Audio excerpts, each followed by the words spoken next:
Hello Edmonton, my name is Joanne and I'm here to tell you all about raising hens in Edmonton, Alberta, Canada. In this video, we'll be talking about bringing your hens to lay.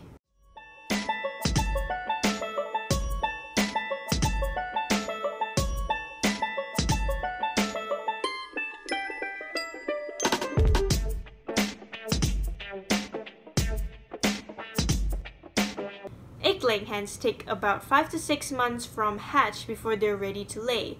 To bring your chickens into lay, you need to pay attention to a couple of things. Firstly, ensure that the weight of the hen is approaching that of a fully grown chicken, which is about 3 to 4 pounds or 1.5 kilos. Secondly, make sure that you pay attention to the light available to the hen. Chickens come into puberty by being photostimulated.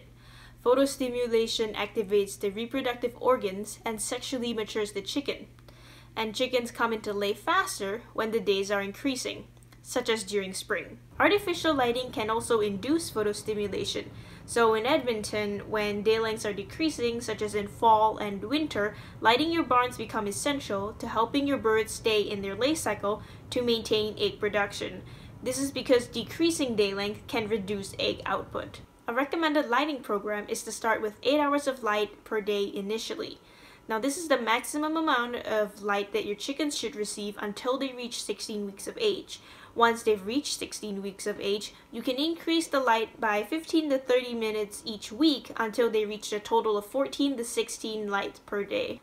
When possible, use a lighting program that mimics the gradual change from sunrise to sunset. This can help with egg production. At approximately 22 weeks of age, a dual-purpose hen will start to lay. Now the key is to train her where to lay before she starts laying. This is because chickens are flock-minded, so they'll just copy whoever laid first and then start laying there as well. Now if a chicken of a flock disappears to a quiet, dark place that is not a nesting box, it could mean that they're trying to lay an egg. You can correct this behavior immediately by moving them to the nest box. Until your chickens have reached laying age, do not allow them to have access to the nest boxes. This is because they'll just see it as another area to soil rather than an area to lay eggs. However, once you've started lighting your birds, make sure that they have access to the nest boxes during the day, but don't allow access during the night, especially when your hens stay in them when left open. Make sure that you fill your nest boxes with comfortable bedding. This will encourage the hens to lay in a cleaner environment. Provide one nest box for every 3 to 4 hens.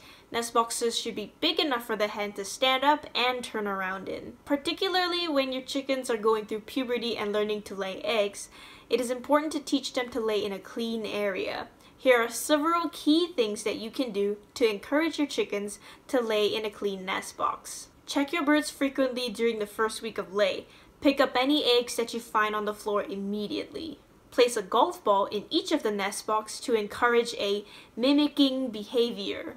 Ensure that the floor area of your coop has no shady areas. If you catch a hen displaying laying behaviors, such as hanging around in dark corners or pacing, place her in the nest box immediately. Once your hens start to lay eggs, collect the eggs at least twice daily. If you remove eggs more frequently, you can reduce the broodiness behavior expressed by your hens, and you can also reduce the level of bacteria exposed on the eggs. Another behavior that needs to be corrected is when a chicken eats her own eggs. Now, once a chicken has tasted a raw egg, it is nearly impossible to stop her from eating her own eggs in the future. To prevent this, collect eggs more frequently, especially in hot and cold weather, and make sure that your diet has adequate protein. Well, that's it for today. Thank you for watching, and I hope you learned a thing or two about hen keeping in Edmonton. Special thanks to the Poultry Research Center and the Government of Alberta for information in this video. I've included a recommended lighting schedule, which is just a summary of the manual. So if you want to have access to the full manual, check them out on their website. Thanks everyone!